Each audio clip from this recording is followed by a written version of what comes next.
Good afternoon. Welcome to Studio One on this Thursday, last Thursday of March, first Thursday of spring. Pranksters should note April Fool's Day is next Wednesday.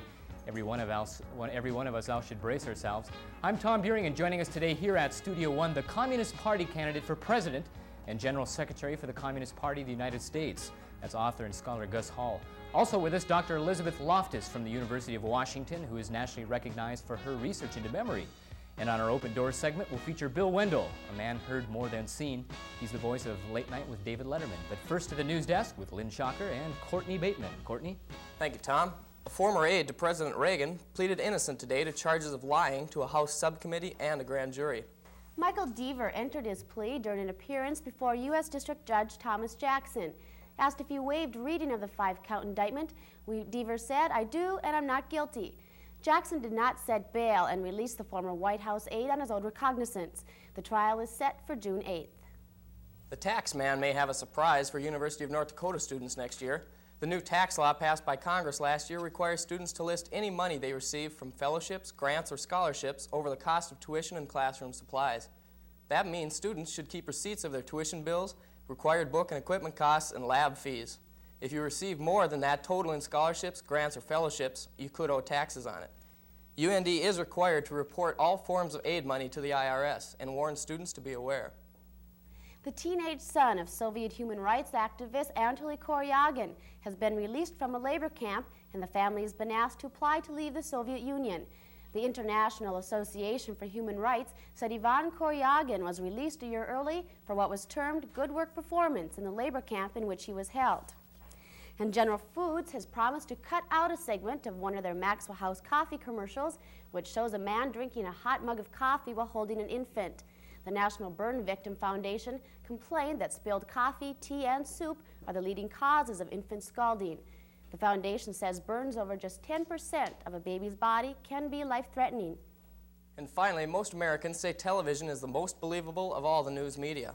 A poll conducted by the broadcast industry shows 66% of the people get most of their news from TV, and more than half think it's more credible than the other media. By the way, watching TV is second on the list of what people look forward to, right behind getting the day's mail. Tom? Is that your thrill in life, is getting the mail? I live for it. You live for it. Okay. We're going to break for this, but don't go away. A look at the weather plus much more when we return right here to Studio One. Studio One is sponsored by JCPenney, located in Columbia Mall. Smarter than ever, JCPenney.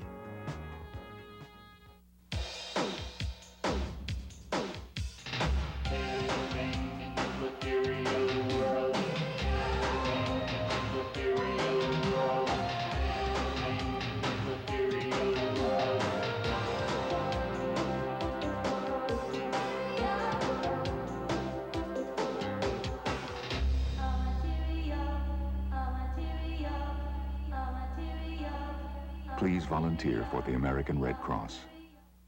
All this week on Richard Brown's Screening Room, Angel Heart with Mickey Rourke and Robert De Niro. Well, you know what they say about slugs. No, what do they say about slugs? They always leave slime in their tracks. Lethal Weapon with Mel Gibson and Danny Glover. Raj, meet your new partner. And Platoon with Charlie Sheen. On Richard Brown's Screening Room, all this week on NCTV. Welcome back to Studio One. It's 4 minutes past the hour. Still up ahead on this edition, the General Secretary for the Communist Party of the United States, a familiar name as the Communist Party candidate for the U.S. presidency. Gus Hall will be joining us. Also, expert memory research Dr. Elizabeth Loftus. And in our Open Doors segment, we'll see Bill Wendell, the voice of Late Night with David Letterman. But first, meteorologist Pam Coonan will take us through the weather. Pam? Thank you, Tom. At 4 o'clock in Grand Forks today, we had a temperature of 36 degrees. The relative humidity was 71%, and we had a westerly wind at 5 miles per hour. Yesterday's national extremes ranged from 7 degrees at West Yellowstone, Wyoming, to 85 degrees in Sarasota, Florida. That low pressure system, which was affecting our area during the past few days, is now situated over southeastern Ontario. Now, when cold air runs into warm air, it pushes the warm air aloft, and that's what we have had happen in the Northeast. And we have an occluded front extending southward. A stationary front also extends southward through the Carolinas, Georgia, and the Florida Panhandle into the Gulf. An elongated area of low pressure is over Lake Ontario, Lake Michigan, and into southeastern Wisconsin. Now this whole system has brought rain to the northeast and some snow to northeastern Minnesota and southern Ontario. High pressure dominates the central part of the nation, and we have a cold front that runs through western Montana, Idaho, and into northern California. This system is affecting our area right now. This is what has brought our clouds.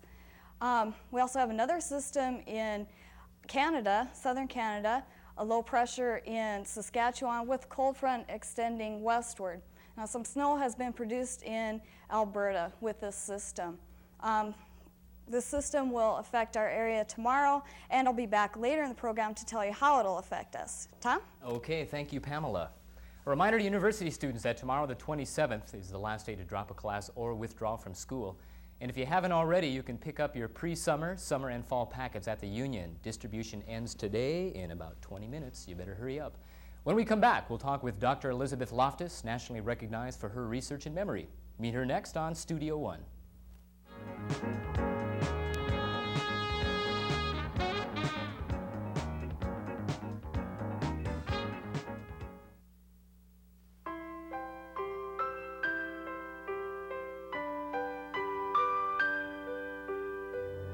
More and more families are moving closer and closer to our forests.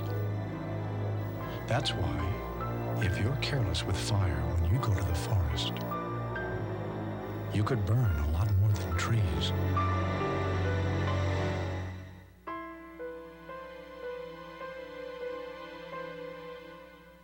When I was doing cocaine, I lied to everyone about everything. But worst of all, I lied to myself. I had to be fired from my job before I understood how really sick I was. Shame didn't stop me. Willpower didn't help. I played with death and didn't even care. Anyone who says cocaine's not addictive lies. Cocaine, the big lie. Call 1-800-662-HELP. It's 7 minutes past the hour. Welcome back to Studio One.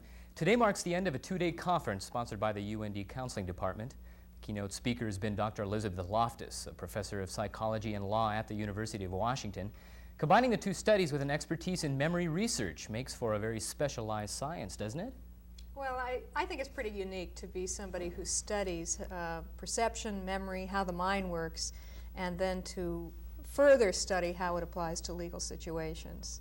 Now, when you started studying psychology, did you initially attempt to get into something you're doing now, or did you just kind of stumble along this?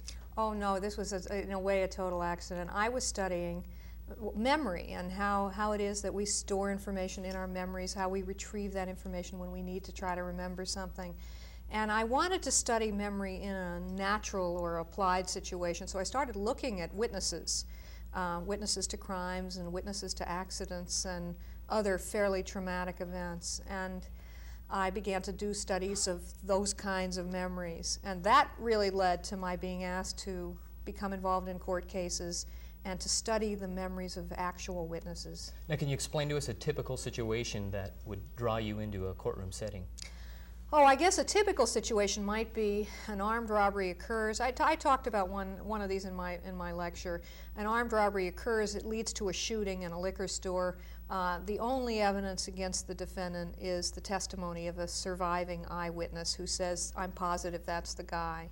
And what the work that I and other psychologists have done has shown is that under certain conditions, this kind of testimony is simply not that reliable. There are other conditions where perhaps it is more reliable or trustworthy, but we're more worried about the conditions, such as conditions of very high stress or conditions, obvious ones like poor lighting and so on, but high stress and other emotional conditions that lead to problems in memory. Now, you've done hundreds of cases, but as I understand, some interesting cases that are receiving some media attention.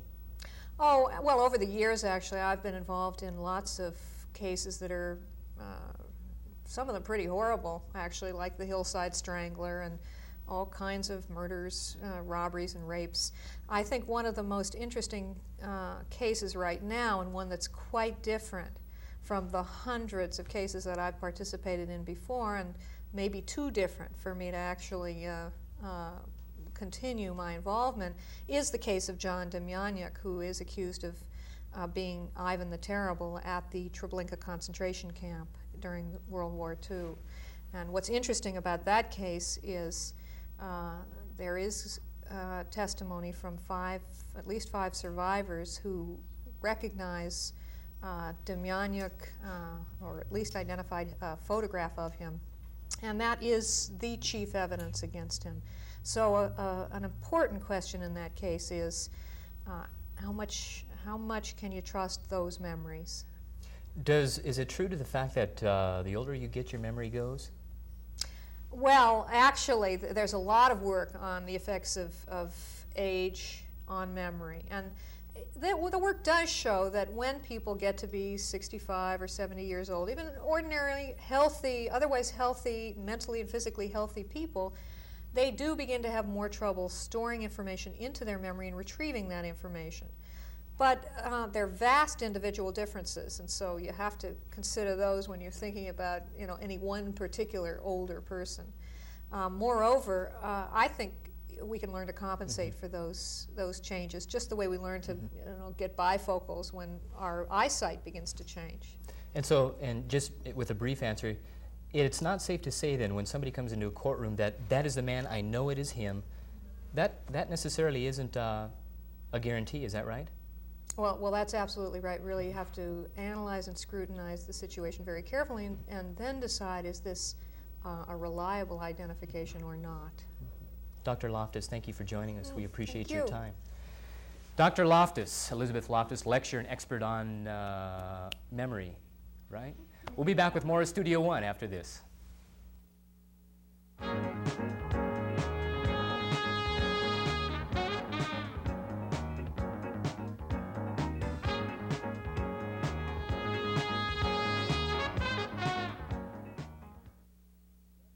All this week on the golden years of television, it's the Jack Benny program. Jack's enjoying a nice quiet day at home. But what's this? House guests! Hi, Jay.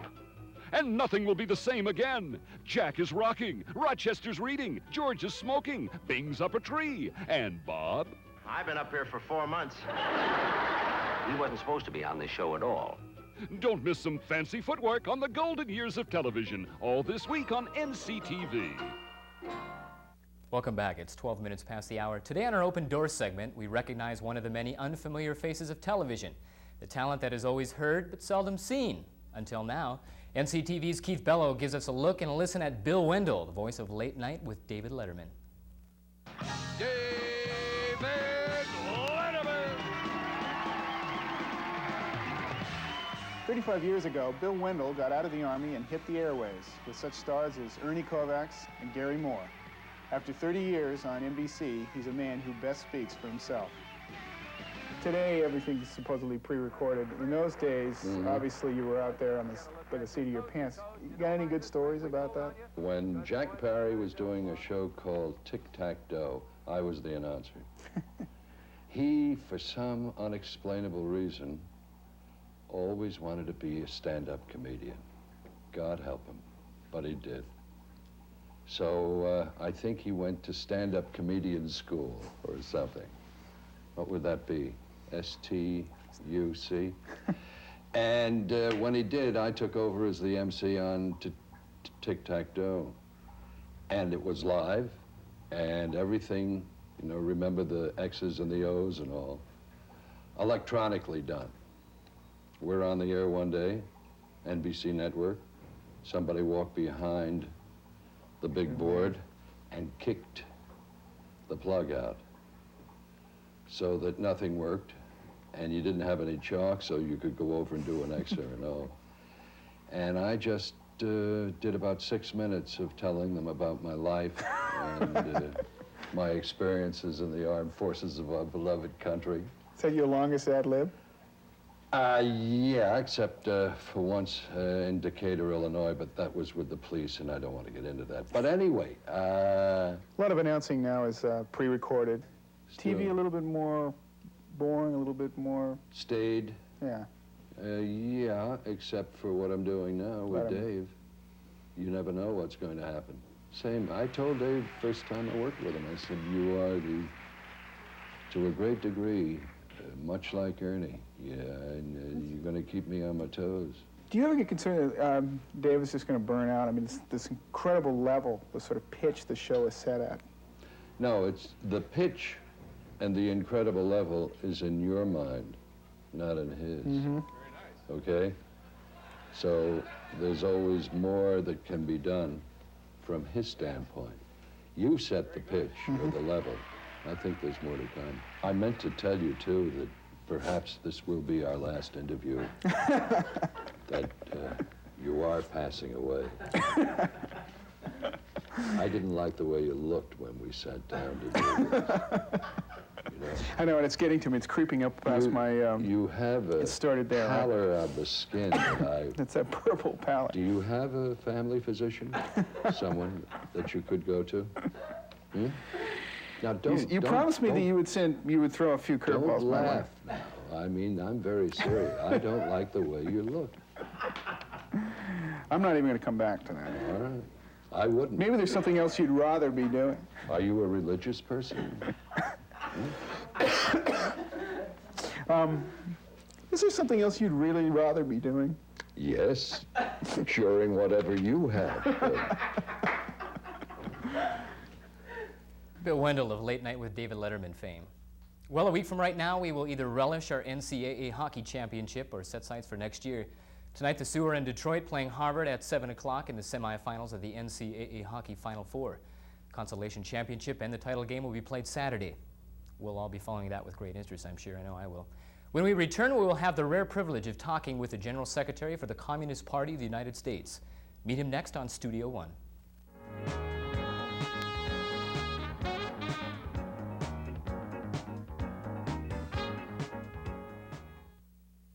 When you graduate from college, what will you be able to offer an employer? I like working with people. I really like working with people. I really like people. I'm a people person. I'm eager. I'm eager. Eager. I think I'm eager. And I was president of... Offer an employer something meaningful, practical work experience. A nationwide college program called Co-op Education can give you that competitive edge. And I'd even relocate. Right, Co-op Education. It's the experience you need for the job you want. All this week on New Grooves, Grandmaster Flash. Just get off the wall, let's have a ball. The 70s are gone, it's the 80s, y'all. Grab a fly girl by the hand and ask her to dance. Come on, fellas, don't be shy, just take a chance. The other ones. We're just like anybody else. And Greg Allman. On New Grooves with Meg Griffin, all this week on NCTV. Welcome back. It's 18 minutes past the hour. In most circles, Gus Hall does not need an introduction. He is an author and scholar, recognized in all parts of the world as an outstanding Marxist and Leninist leader and activist. As the General Secretary for the Communist Party of the United States, Gus Hall writes from the partisan point of view as an anti-imperialist and Communist Party spokesman. Gus, we appreciate you taking the time to be here with us. Glad to be here. Now, I've got one question for you. I remember as a little boy during the 1972 elections, watching it with great interest and appreciation, hearing names of Nixon and McGovern, and all of a sudden Gus Hall. And I remember turning to my family and saying, "Who's Gus Hall?" And they very unbiasedly gave me a definition, explanation of who you were, representing the Communist Party. And to be honest with you, Gus, I was confused with the fact of how can a man carry on such a mission in the United States? Well, as an American, I believe in socialism. I believe that socialism will ultimately be, the replacement for this capitalist system. And therefore, that's the message I've been continuing. Of course, I've been active in the strike struggles. I'm one of the founding members of the United Steelworkers of America, for instance, and in struggles of the unemployed. And for that reason, amongst other things, I spent altogether 11 and a half years in prisons and jails. And let me just say that I'm here, of course, to speak at the university, but in a sense, I'm here to look into the fact that the North Dakota legislature is violating my constitutional rights and every North Dakotan. And that is that 1980, when I ran for president, all you needed was 300 signatures to be on the ballot in North Dakota. Then in preparations for the 1984 elections, The legislature raised that figure to 1,000, and now in preparations for the 1988 elections, they've raised that figure to 4,000. And to collect 4,000 valid signatures, you have to collect 10,000 signatures, and that, of course, is impossible, I think, for most minority parties. And therefore, it is a violation of everybody's right to vote for whoever they want to. Gus, let's talk about the Communist Party in the United States. How many active members are there, roughly? Well, active members, you have to put it in two categories. One is that if you ask the question, how many Americans fully consider themselves communist, work with the party, help financially and so on, I would say 500,000. If you ask the question like the FBI used to ask, Hoover used to ask, how many hardcore card-carrying members do you have? Well, that's about 20,000. In other words, we're a minority party. The party's growing, its influence is growing, but we are still a minority party. Gus, I mean this respectfully. Why don't you live in the Soviet Union? Why do you maintain a residence in the United States? Well, because I'm an American, and therefore has nothing to do as far as any other party or any other government. And as an American, I just feel that we will finally have to move into socialism, and that will be the best system for the majority, the great majority of the people. And that capitalism as a system, it's outlived its usefulness. It was a good system in its day. It was better than slavery and feudalism. But it's now old and dilapidated, and you know, it can't solve the problems as they come. For instance, I'm going to say in my speech, you know, that the country's in a mess. Our country's in a terrible mess. And it's in a mess because capitalism can't function now under these new conditions. So that therefore people more and more will begin to think, now we got to make some change here, and that we have to do away with part of capitalism at least. And we believe that that change will be towards socialism. So that's why I'm here. And, now, when you were a boy, as I understand, you are a Minnesota boy. Yes, indeed. And across the border here. Across the border, not too far away. Yeah. When you grew up, you saw a lot of social injustice. Your father was involved in, if I understand right, in iron mine working. Yeah. You saw a lot of injustice, living on very little, eating very little. If Gus Hall was born at a different place or time, would have you ever pursued the work of social injustice through communism? It's doubtful. I think the surroundings do mold you. And I often say, you know, that as a teenager I worked in two industries, lumber industry in the lumber camps of northern Minnesota and Canada, and in the grain fields of the Dakotas of Minnesota. And once I was asked, you know, what made me radical. So I said the big lumber companies and the rich grain farmers of North Dakota and South Dakota. In both of these industries in those days, you worked from sun up to sundown, and I mean sun up to sundown for $1 a day. And I said that will make anybody radical, and terrible conditions. You know, I wrote an article about my lumberjack days to the Esquire magazine, and they wanted to, they picked certain Americans to discuss their first job. And I wrote this, and it very honestly stated what the conditions were in the lumber camp. And not only the Esquire people didn't believe it, but my coworkers didn't believe it because they were horrible. And as I said, that sets the stage. And of course, my father and mother came from the IWWs, and they were in the socialist movement and then in the communist movement. So in the house, there was always discussions, political discussions, and I'm sure that had some influence, but it was a job that really did the job. See, our family in Minnesota was known for three things. We were the poorest family, we were the biggest family, and we had the biggest library. And I'm sure that had some influence on my outlook. Tell me this, Gus, who does the General Secretary of the Communist Party for the United States answer to? Well, we have a party structure. We have a central committee, and we have our convention is every 4 years. And for instance, we're going to have the next convention in August in Chicago. And the convention elects a central committee, and then the central committee elects the officers. And so I've been reelected. As a matter of fact, somebody told me that of the communist parties around the world, that I've been by far the longest general secretary of any general secretary in any party in the world. Gus, briefly, why is there tension? You and I are sitting here. We have ideological differences, but you and I can get along. Yeah. Why can't that happen at a summit conference? Well, that's a very important question, and it's especially important because if we're not going to get along in the summit conference, the great danger is, and a real danger, that there will be nothing left. Nature and humanity will disappear in any nuclear confrontation.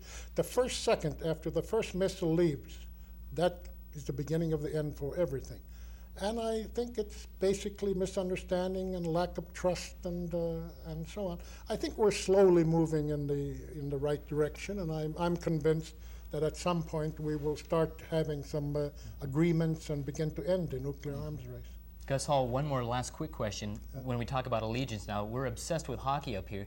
When you sit down at home during the Olympic Games, the U.S. against the USSR, who does Gus Hall pull for? For U.S. team. Oh, that's what we wanted to hear, Gus. Yeah, thanks for joining us. We appreciate your time. Yeah. Gus Hall, General Secretary for the Communist Party of the United States of America. Mr. Hall will be speaking tonight at the Union at 8 p.m. Studio One continues after this.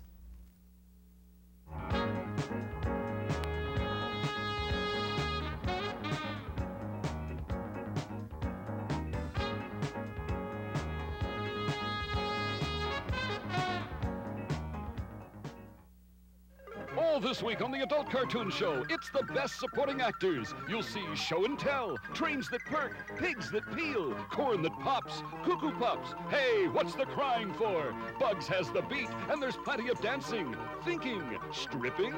The dishes are flying, but Bugs doesn't care, and Elmer doesn't want to hear it. It's sad, it's funny, it's sexy, it's snowing. It's always an earful on the Adult Cartoon Show all this week on NCTV. Welcome back to Studio One. In case you haven't heard, this Saturday at 4 p.m., UND has its annual Muscular Dystrophy Super Dance. That's 24 hours of continuous dancing to raise money for MD. That will be at the Union Ballroom. Now, Pam, Please Tango With Me Coonan is here to give us one last look at the weather. Pam? Thanks, Tom. We'll look at our forecast map for tomorrow morning. At 6 a.m. tomorrow, this is how things should look. A low pressure system will be over southeastern North Dakota, and a cold front will extend southward through eastern South Dakota and into central Nebraska. Another cold front will extend westward from this low across southern North Dakota and into Montana. Now this cold front will cause some snow in eastern Montana and the western Dakotas. An area of low pressure will extend northward from this low. Temperature tomorrow morning at 6 will be near 31 degrees in Grand Forks. But after this trough passes us, temperatures should begin to cool down and will cool down throughout the day as cold air pushes in from the northwest. Then on Saturday, another system will be affecting our area, and we can expect blowing and drifting snow. The high temperatures will be in the upper teens to lower 20s. Then on Sunday, we can expect clearing skies, and again, the high will be in the upper teens to the lower 20s. That's how the weekend looks, Tom. Okay, thanks, Pam. Appreciate that. Just a couple things to mention quick this Saturday. Boxing at the Fritz on the 28th this Saturday. It all begins at 2 o'clock. Couple professional boxers. If you're interested, you may want to check that out at the Chester Fritz. Also, the effects of gamma rays on Man on the Moon Marigold at the Firehouse Theater. That ran last weekend. It'll also be running this weekend. We'd like to thank our guest, General Secretary for the Communist Party of the United States, Gus Hall, memory expert, Dr. Elizabeth Loftus, and our friends at NCTV and UPC. From all of us here at Studio One, thanks for joining us. We'll see you next week.